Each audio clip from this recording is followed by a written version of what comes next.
Dijo Yahvé a Moisés: Sube hasta mí, al monte. Quédate allí y te daré las tablas de piedra, la ley y los mandamientos que tengo escritos para su instrucción.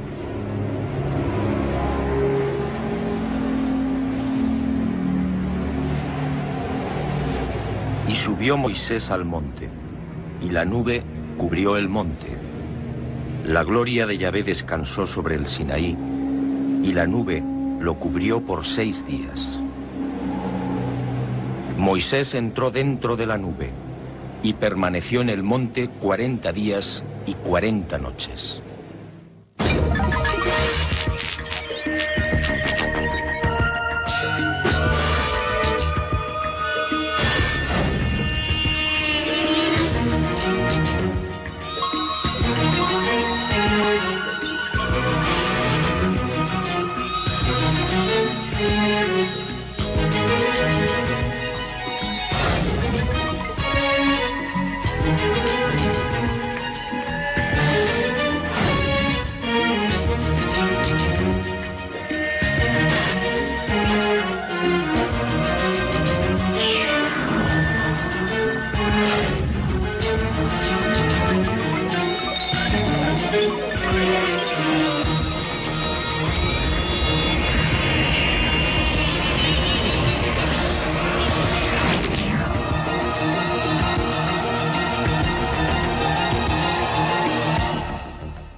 ليتقدس اسمك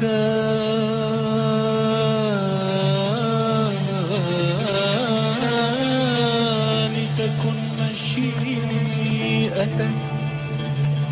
أبانا الذي في السماوات. Hace 3200 años aproximadamente, este gesto habría sido fatal. Al tocar el arca de la alianza, habría caído fulminado.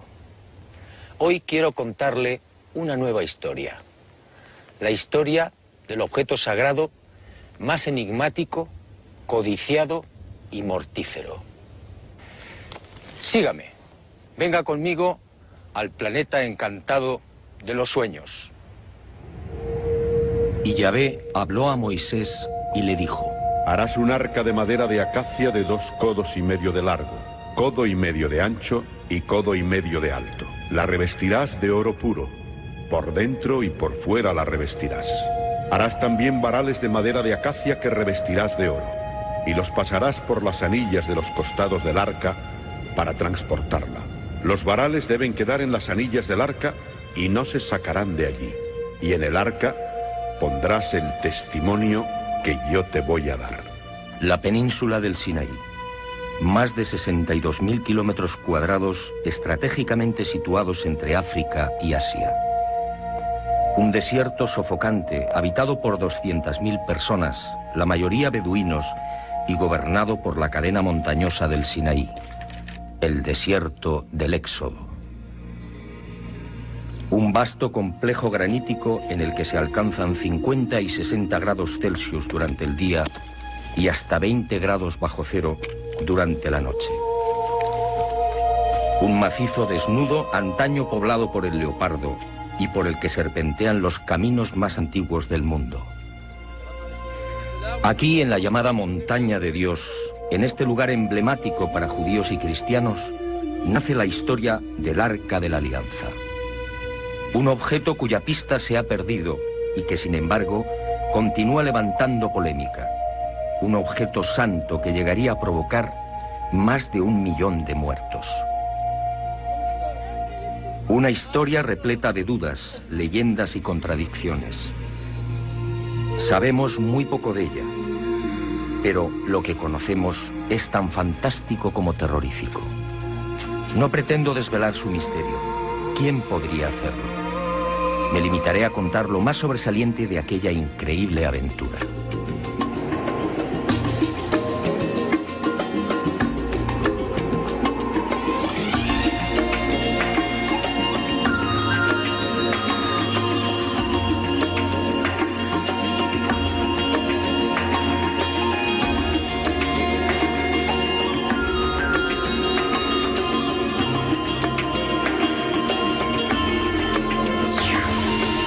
Tras sacar al pueblo hebreo de Egipto, Moisés lo conduce por el desierto.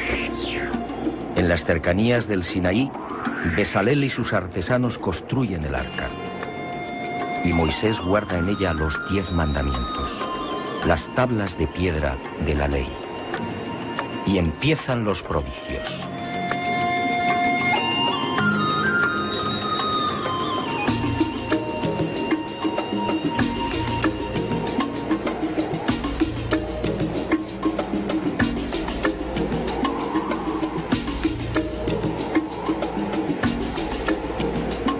Durante 40 años, los hebreos deambulan por las cañadas y los macizos de granito rojo de la gran península sinaítica. El arca permanece con ellos, oculta bajo la tienda de la reunión. Una extraña y singular nube la cubre, y cuando esa nube se pone en movimiento, el pueblo levanta el campamento y la sigue. De día brillaba al sol, y de noche era roja como el fuego.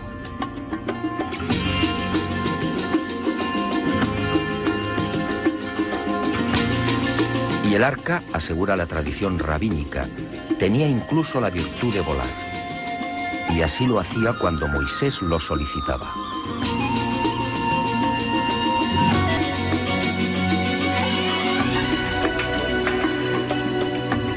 Tras 40 años en este desierto, Moisés prosigue su camino hacia el norte, alcanzando finalmente el monte Nebo, en la costa nororiental del Mar Muerto. Desde allí contempla la tierra prometida y al parecer muere. Contaba 120 años de edad. Hasta el día de hoy, nadie sabe dónde fue sepultado.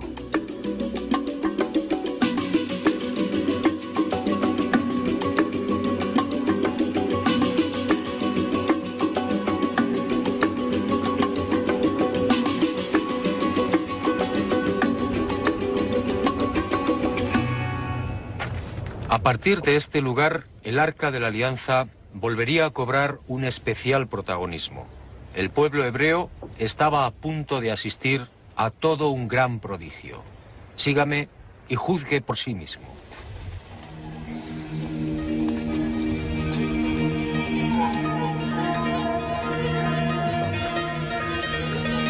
Josué, el nuevo caudillo, escuchó la voz de Yahvé y siguiendo sus órdenes condujo al pueblo hasta las orillas del Jordán. El arca fue alzada sobre los hombros de los sacerdotes y marchó a la cabeza de los hebreos. Y al tocar las aguas, el río se detuvo.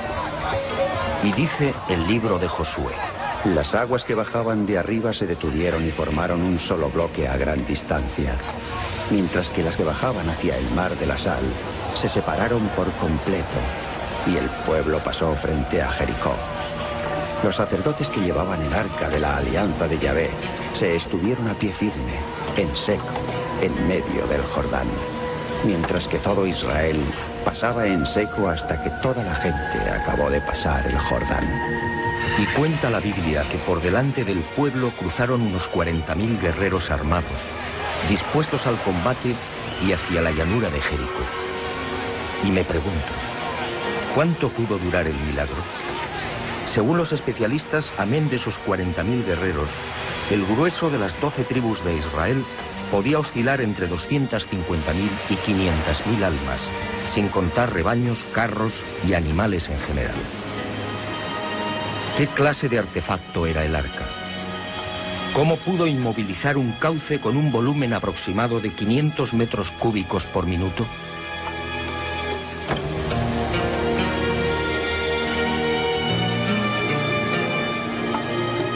Algunos exégetas tratan de explicar el prodigio, afirmando que el corte de las aguas fue provocado por un seísmo que taponó el río con los bloques de marga existentes en la zona de Adam. El razonamiento no es convincente, ya que según el libro de Josué, las aguas volvieron a correr cuando el arca salió del cauce. Y con toda razón, al conocer la extraordinaria noticia, reyes y súbditos de la vieja Palestina se estremecieron. Y Yahvé consiguió un doble efecto: impresionar una vez más a su pueblo y minar la moral de los cananeos, los legítimos propietarios de una tierra que estaba a punto de ser expoliada.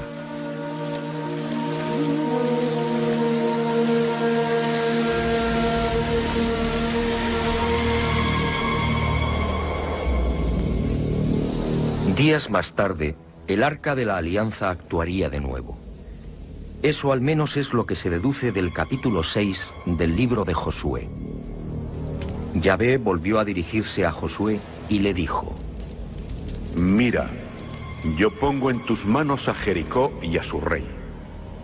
Vosotros, valientes guerreros, todos los hombres de guerra, rodearéis la ciudad dando una vuelta alrededor. Así harás durante 6 días. 7 sacerdotes llevarán las 7 trompetas de cuerno de carnero delante del arca. El 7º día daréis la vuelta a la ciudad 7 veces y los sacerdotes tocarán las trompetas. Cuando el cuerno de carnero suene, cuando oigáis la voz de la trompeta, todo el mundo prorrumpirá en un gran clamoreo y el muro de la ciudad se vendrá abajo y el pueblo se lanzará al asalto.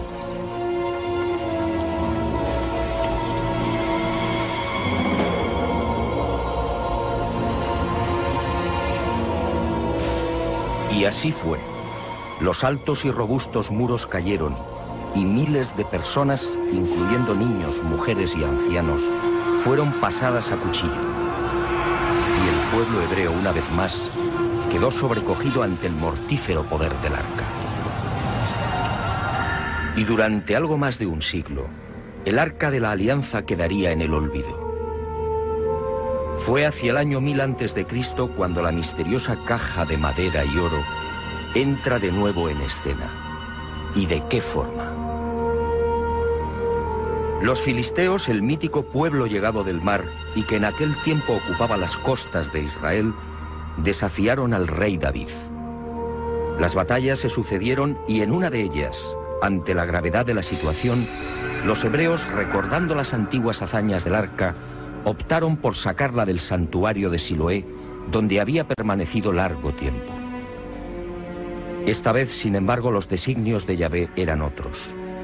El ejército israelita fue derrotado y ante el asombro de todos, la temida arca cayó en poder de los filisteos.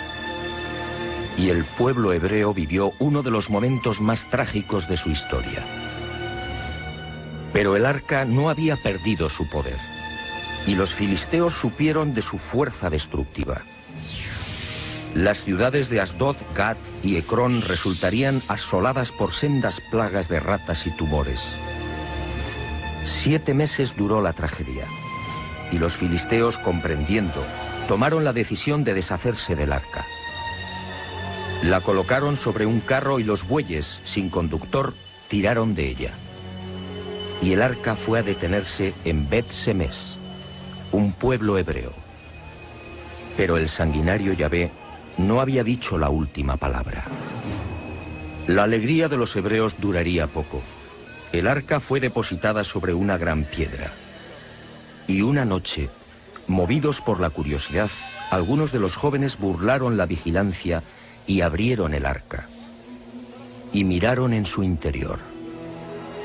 Yahvé entonces desató su cólera. Y un fuego implacable terminó con la vida de los habitantes de Bet-Semes. En total, 50.070 víctimas. En 1930, una expedición arqueológica dirigida por Robertson y Plogai descubriría en Bet-Semes miles de esqueletos calcinados. Cuando visitamos las ruinas, hubo algo que me llamó la atención. Muchas de las piedras aparecían extrañamente carbonizadas.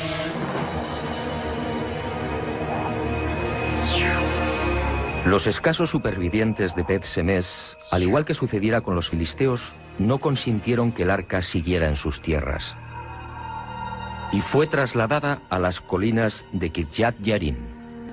Hasta que un día, hacia el año 928 a.C., el joven rey David decidió designar a Jerusalén como la capital de Judá. Y quiso que el Arca de la Alianza estuviera presente en la recién estrenada capital del reino. y las desgracias siguieron acompañando al arca.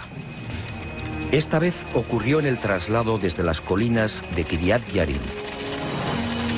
A un lado vigilante caminaba Usá, uno de los hebreos que la había guardado durante esos 20 años. De pronto, al llegar a la era de Nacón, lo accidentado del terreno puso en peligro la estabilidad de la carreta y del arca. Y Usá, tratando de evitar el vuelco, extendió la mano sujetándola.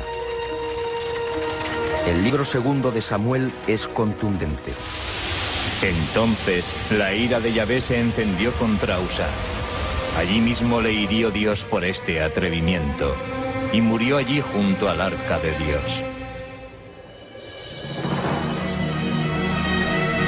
No es difícil imaginar la irritación del rey David al ver caer al voluntarioso Usá.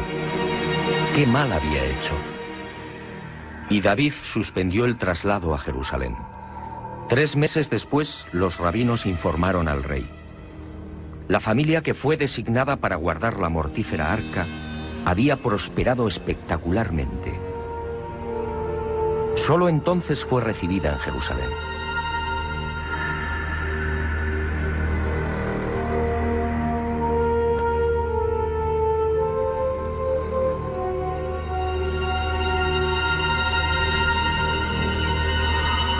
Y ahí comienza la última y decisiva etapa del Arca de la Alianza, la más oscura y enigmática. A David le sucedió su segundo hijo, el no menos mítico Salomón. Corría el año 961 a.C. El arca seguía oculta bajo una tienda. Solo el sumo sacerdote podía llegar hasta ella y una vez al año. Y siempre envuelto en una nube de incienso. Y cuentan las crónicas que Salomón fue bendecido por el arca. Compuso 1000 cánticos y fue el autor de 3000 proverbios. Hablaba con los árboles, con los peces, con las aves y con las bestias. Y su poder sobre la naturaleza fue tal que el nombre de Salomón sería utilizado como talismán. Pero la sabiduría no fue la única bendición. Salomón ingresaba cada año 666 talentos de oro, es decir, algo más de 9 millones de dólares. Su flota y comercio se extendieron en todas direcciones, llegando incluso a las remotas tierras de la India y China. Y agradecido, construyó para el arca un lujoso y deslumbrante templo, el primer templo de Israel. Una vez terminado, Yahvé se apareció a Salomón haciéndole una clara y trascendental advertencia. Si seguía sus mandatos y preceptos, todo iría bien.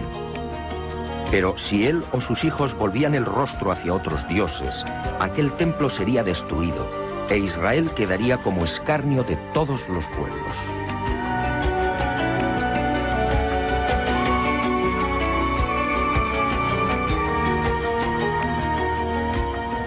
Quiero que preste especial atención a esta advertencia de Yahvé al rey Salomón.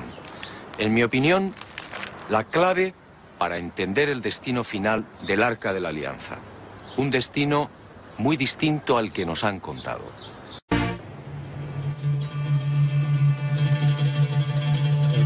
Fue durante la construcción del templo cuando Salomón solicitó ayuda a los grandes mercaderes del mundo conocido. Tamrín fue uno de ellos, y acudió a la llamada del gran rey con un importante cargamento de zafiros, ébano e incienso. Tamrín contempló la obra de Salomón y quedó impresionado. Y al regresar, trasladó a su reina las singulares dotes y el poder que adornaban a Salomón. Esa reina era Maqueda, la bella etíope que gobernaba el reino de Saba.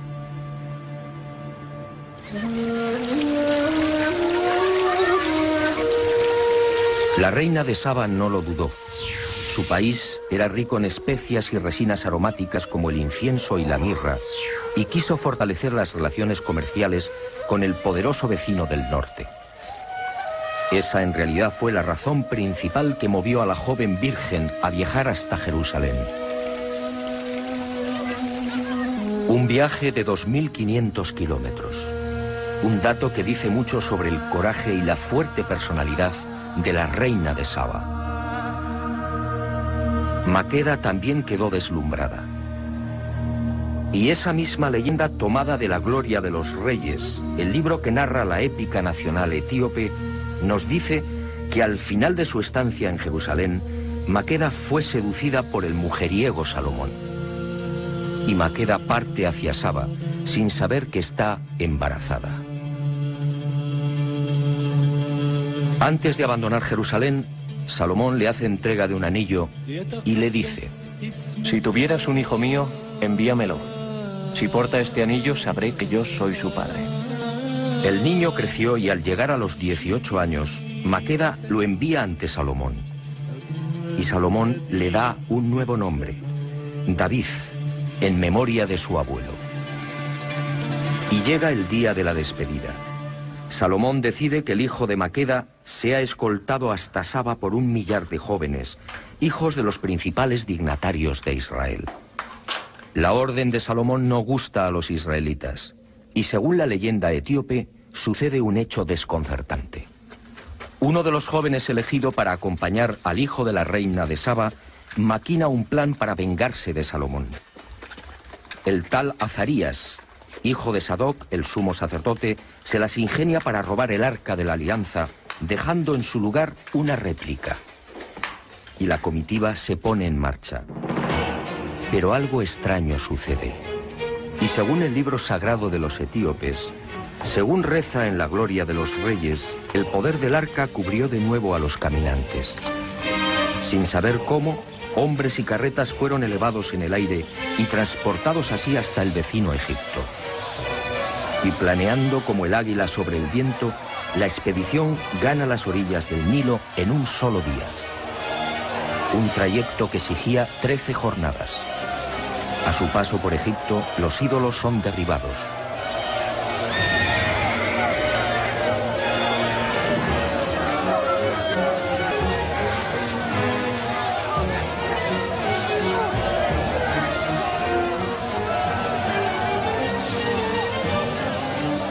Finalmente, el poder del arca los deposita en el corazón del reino de Saba.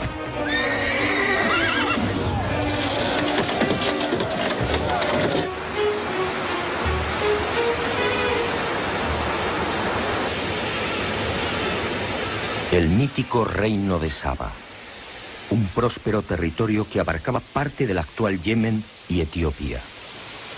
El mítico país de Pun, descrito en los papiros egipcios, en la geografía de Ptolomeo y en los libros de Mani, el príncipe persa.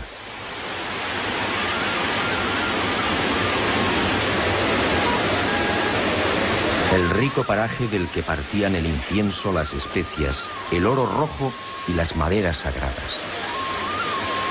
Es aquí donde la leyenda sitúa al rey Agabo, padre de Maqueda. El hombre que decapitó al dios serpiente Argüé, que controlaba y aterrorizaba a la región hace 3000 años. Un misterioso dios que habitaba en los cielos y que descendía a tierra con las lluvias. Una criatura mitad hombre, mitad reptil, que se alimentaba con la sangre de humanos y animales. Una criatura que, según los tuareg, ha sido vista en nuestros días en las ardientes arenas de los desiertos de Libia. Un ser de largos cabellos que recibe el nombre de Alma.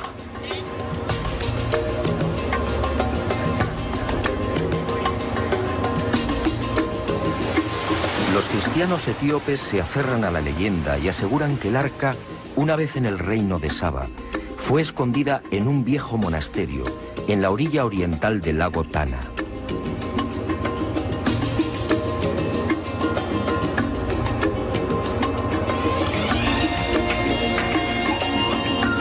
Y hacia allí nos dirigimos.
La noticia nos fue confirmada por Abba Valle, el viejo guardián del monasterio.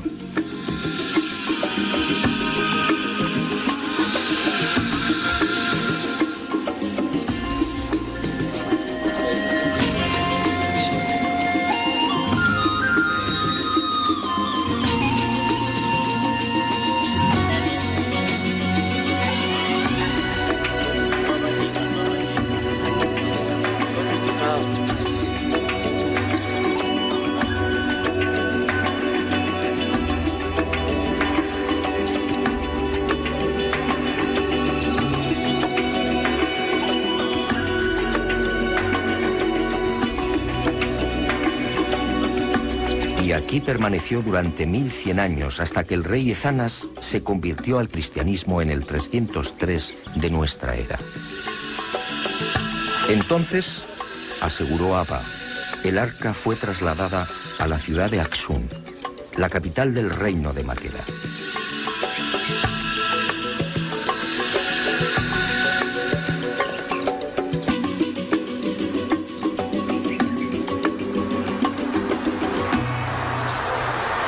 Hoy muy pocos dan crédito a la visión del arca volando sobre Israel y Egipto. Es casi seguro que se trata de una leyenda, una bella e imposible leyenda. Pero aquí en Etiopía, en el lago Tana, los cristianos consideran este tema todo un dogma, un asunto de fe. Sígame y juzgue por sí mismo.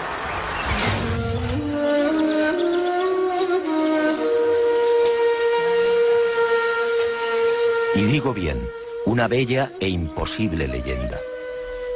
Imposible porque, de ser cierta la maquinación de los jóvenes judíos, la Biblia a buen seguro la hubiera registrado. El robo del Arca de la Alianza, como sucedió en el caso de los filisteos, habría llenado de amargura al pueblo hebreo. Y Salomón hubiera perseguido a los profanadores hasta el fin del mundo.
ሙሴም ጽላት እንደተቀበለ ከእግዚአብሔር ዘንድ ተፈቅዶለትኝ የተቀበለው እዚህ የሚገኘው ያስረዳል። ይሄ ደግሞ ነገስት ልባላም የሚባለው። La investigación, por supuesto, no fue sencilla. Los propios etíopes aparecen divididos a la hora de fijar el itinerario que siguió el arca desde su hipotética llegada al reino de Saba. Para algunos, la joven reina Maqueda, al recibir a su hijo y a los 1000 dignatarios judíos, eligió una fortaleza que llevaba su nombre para guardar y custodiar el preciado tesoro. Ese lugar era conocido como Dabra Maqueda. Y la reina, según la gloria de los reyes, protegió el arca con 300 soldados.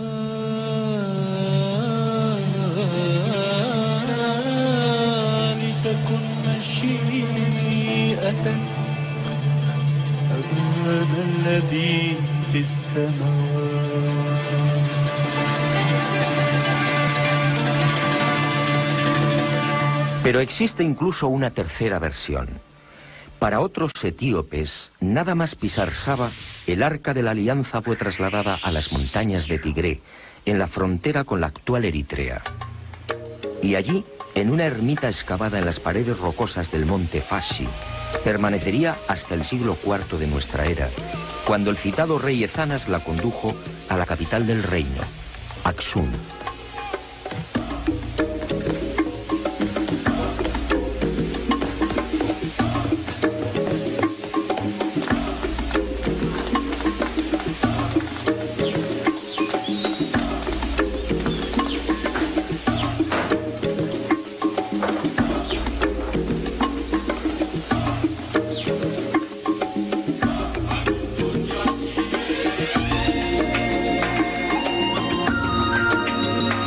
Según esta versión, en la región de Tigres sobrevivieron los descendientes de aquellos 1000 jóvenes israelitas que escoltaron el arca robada y al joven hijo de Maqueda.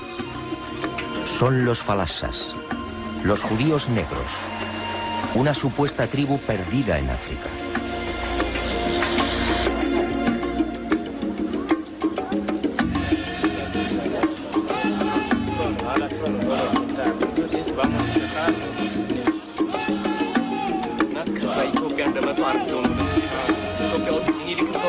Unos etíopes que conservan buena parte del ritual y de los preceptos de Moisés. Unas gentes que se autodenominan Betá Israel, la casa de Israel.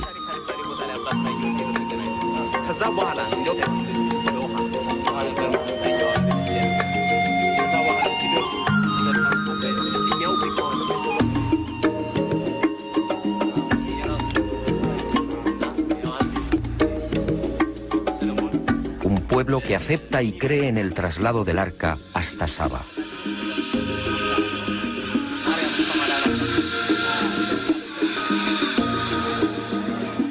Y así nos lo confirmaron. Para ellos no hay la menor duda. El arca y las tablas están en Etiopía.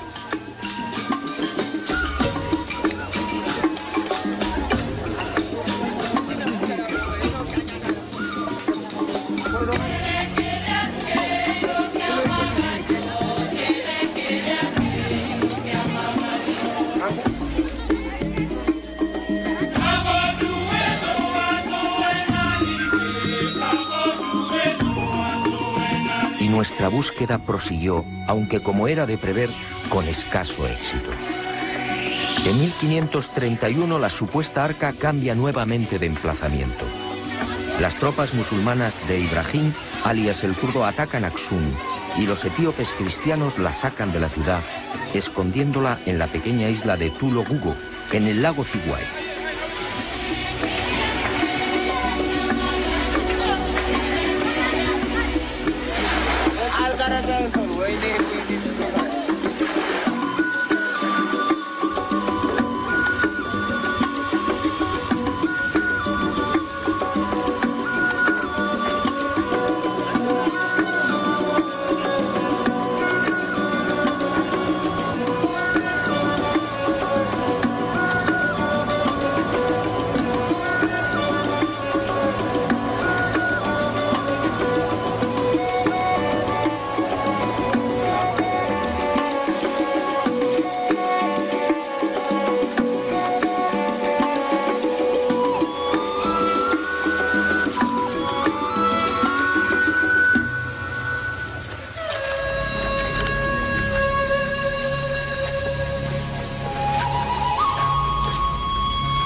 ...130 años después, el arca retorna de nuevo a Aksum.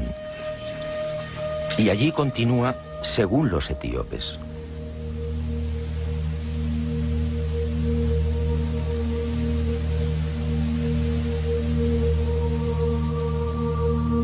Fue inútil. En toda nuestra aventura por Etiopía no conseguimos una sola pista sólida y fiable. El arca, dicen, está aquí, pero nadie la ha visto. Todo son conjeturas, sospechas. Todo es fe. Una fe, eso sí, capaz de levantar iglesias como las de la Libela.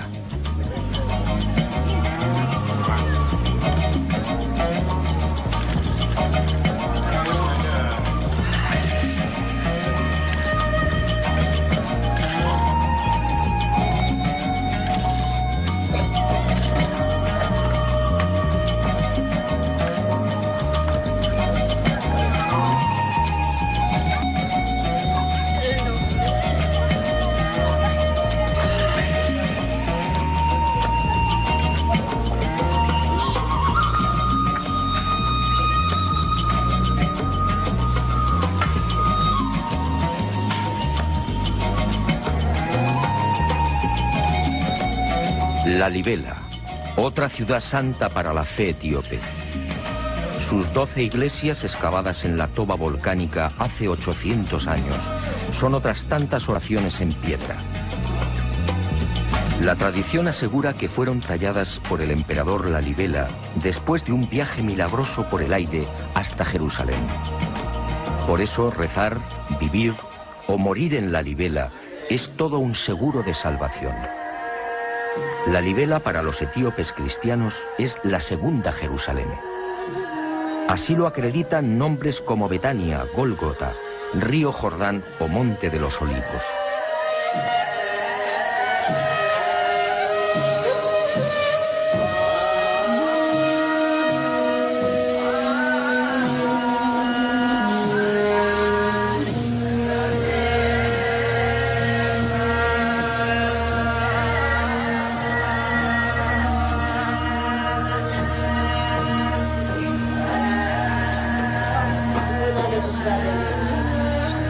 En un laberinto de pasadizos a 15 y 20 metros bajo la superficie, un ejército de monjes y ermitaños recita sin descanso el Viejo y Nuevo Testamentos, siempre en Ge'ez, la vieja lengua de Axum.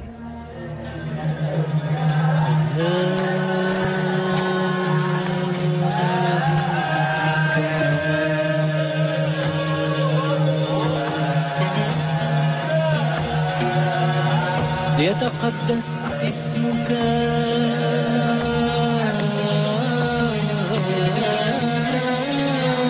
لتكن مشيئتك الذي في السماء.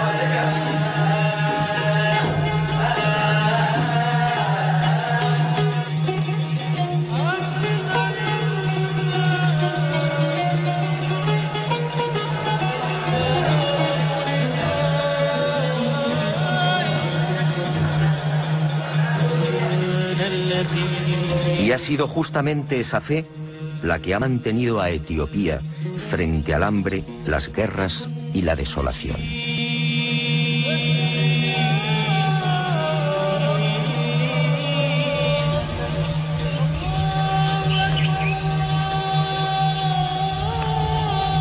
Y al fin, Axum, la vieja capital del reino milenario.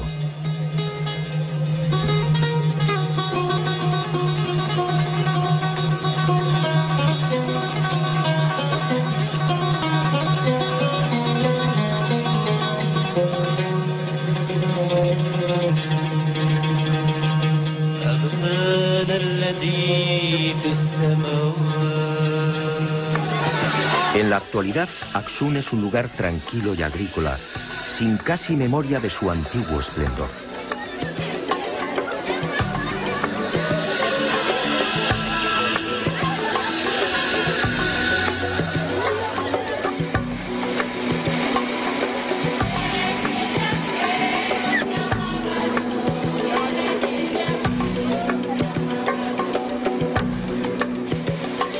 Sin embargo, el pensamiento y las miradas de 30 millones de etíopes que profesan el cristianismo, casi la mitad de la población, están puestos en una pequeña capilla de esta ciudad.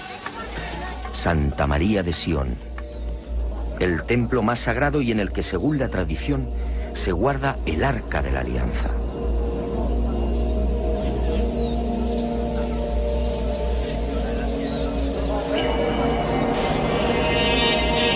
Un arca que nadie puede ver. Un arca custodiada día y noche por un monje, el abate Kelu, que no permite que se le fotografíe.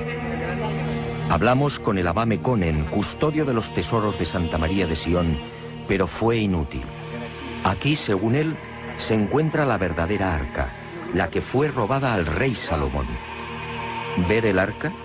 Negó con la cabeza y exclamó: ni siquiera Haile Selassie, el emperador, pudo verlo. Si usted lo hiciera, si llegara a contemplarla, añadió, desaparecería. Se volvería invisible. En el mejor de los casos, quedaría ciego o paralítico. El guardián del arca es igualmente sagrado. Nadie debe filmarle. Planeta Encantado, sin embargo, lo consiguió.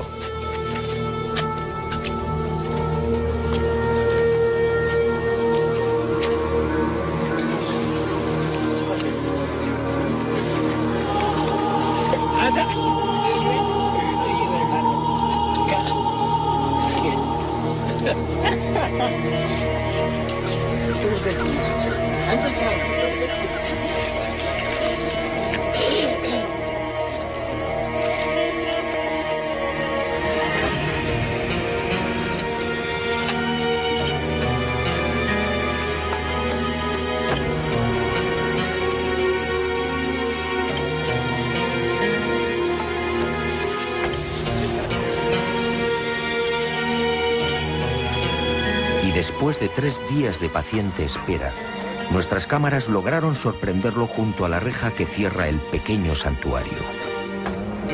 Estas son las únicas imágenes existentes en el mundo del abate Kelu, el mítico guardián del Arca de la Alianza.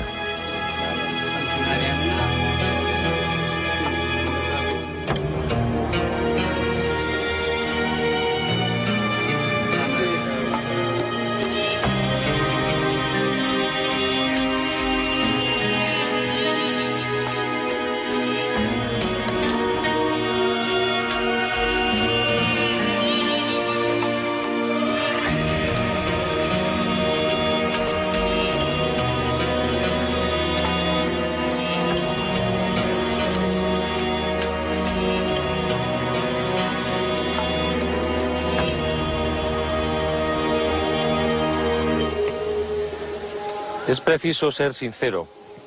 Los etíopes no lo aceptan, pero ahí, en la capilla que tengo a mi espalda, jamás estuvo el Arca de la Alianza, al menos la auténtica.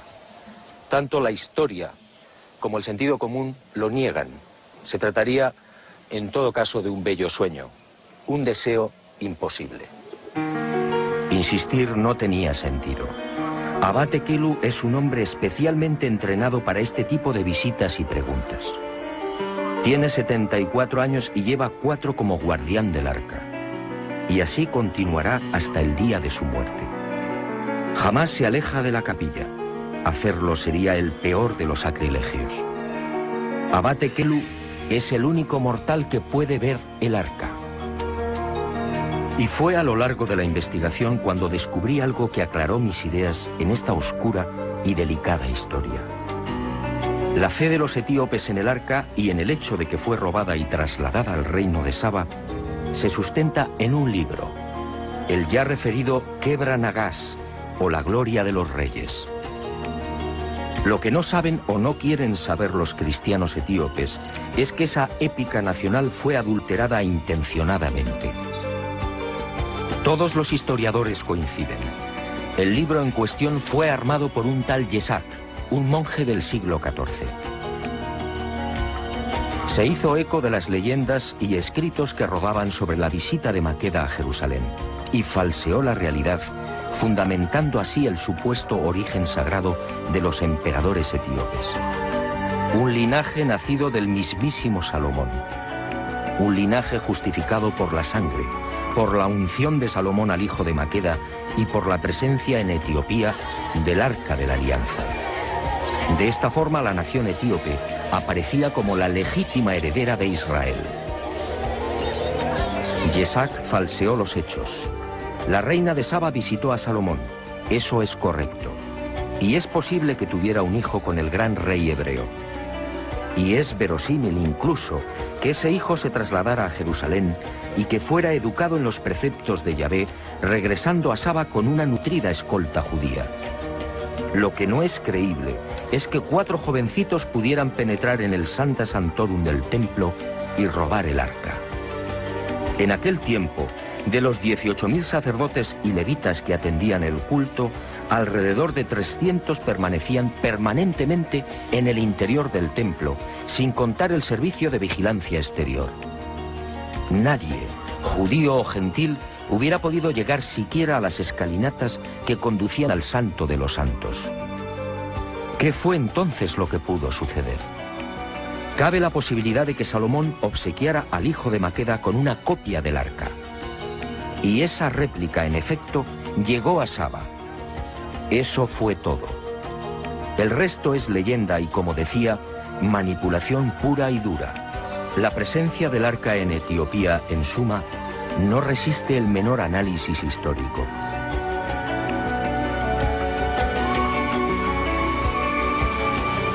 Pero el invento etíope termina de venirse abajo cuando la Biblia vuelve a mencionar el arca casi 400 años después de la muerte de Salomón.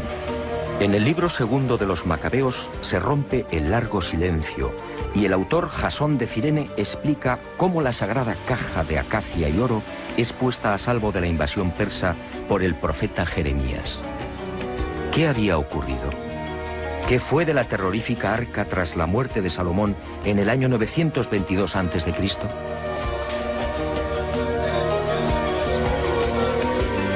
Son varias las hipótesis, aunque la clave para mí hay que buscarla en la ya referida y trascendental advertencia de Yahvé a Salomón.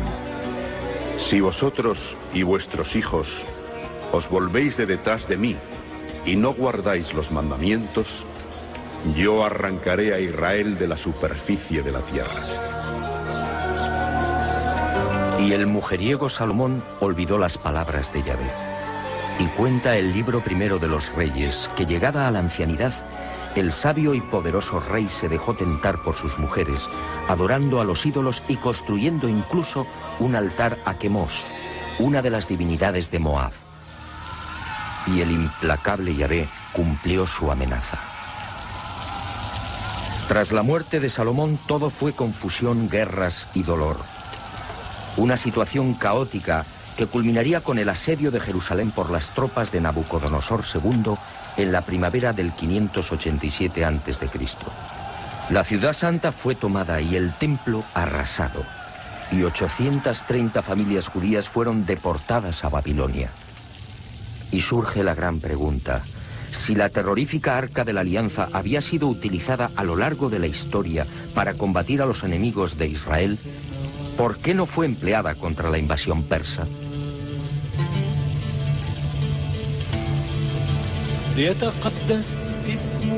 Solo cabe una respuesta. El arca no estaba en el Santo de los Santos.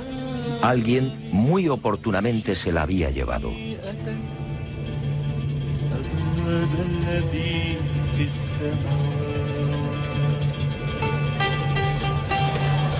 Para unos, el santo y sagrado emblema de Israel pudo ser escondido por Salomón en las grutas o laberintos existentes bajo la roca que hoy protege la cúpula de la mezquita de Omar. Para otros expertos, basándose en el mencionado libro segundo de los Macabeos, fue Jeremías quien, tras recibir una revelación divina, entra en el templo y conduce el arca hasta el monte Nebo, escondiéndola en una gruta y evitando así que cayera en manos de los persas. ¿Sigue oculta en las entrañas del monte Nebo? ¿La devolvió Jeremías o sus sucesores a la ciudad de Jerusalén? Si fue así, ¿la ocultaron de nuevo bajo la gran roca? Esta es la tesis defendida hoy por buena parte de los sabios y rabinos judíos. Y esta justamente la razón más importante y secreta por la que Jerusalén jamás será devuelta a los palestinos. Y usted se preguntará con razón, ¿sigue el arca en este lugar después de 2500 años? Permítame que le lea un breve pasaje del libro de Ezequiel, capítulo 20, versículos 18 y 19. Dice así: La gloria de Yahvé salió de sobre el umbral de la casa y se posó sobre los querubines. Los querubines desplegaron sus alas y se elevaron del suelo ante mis ojos, y las ruedas con ellos. No será como dice el profeta Ezequiel, que la terrorífica arca fue sacada del templo por el propio Yahvé. No será que la misteriosa caja de madera y oro abandonó la tierra hace 2500 años. No será que el arca, como Yahvé, solo son un recuerdo al que se aferran las religiones y los fanáticos. ¿No será que el tiempo del sanguinario Yahvé ha pasado?